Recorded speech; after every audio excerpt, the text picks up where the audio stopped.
Magandang araw mga kakambal. Welcome back to our YouTube channel, Romily Chua. We have 3 easy to prepare and quick to cook recipes for today's lunch. Tara, let's start cooking. Done sautéing ang palaya. Lagyan ng paminta yan at timplahan ng asin. Guys, super favorite namin ni Twinnie ito. Super healthy, diba? Meron tayong halabos na hipon. Super dali lutuin yan, guys. Asin at 7-Up lang ang pinangtitimpla ko. Sapat na. But remember, don't overcook it.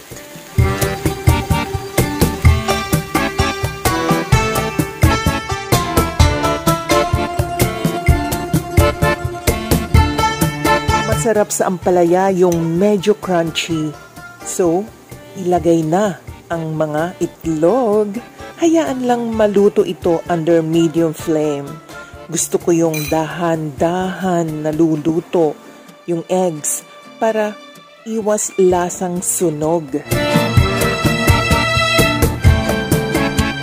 Yan, malapit nang maluto ang hipon.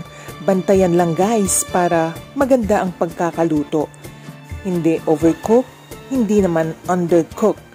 Sakto lang.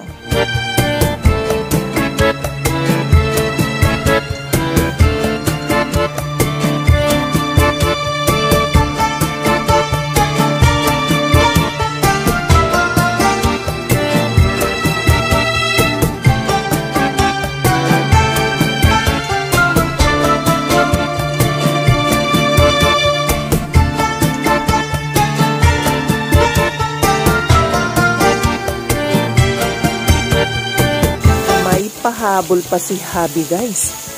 Nagre-request siya ng fried tawilis. He wants it well done para malutong. Masarap isawsaw kasi yan sa pinakurat. Ilang kembot lang guys. Natapos na ang pagpiprito. Sakto ang lutong at sinampulan ko na yan.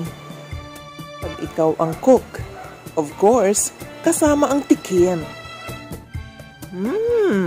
Naaamoy ko ang bango ng halabos na hipon.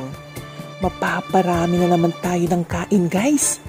At pag ito ang ulam, abay, magkamay na.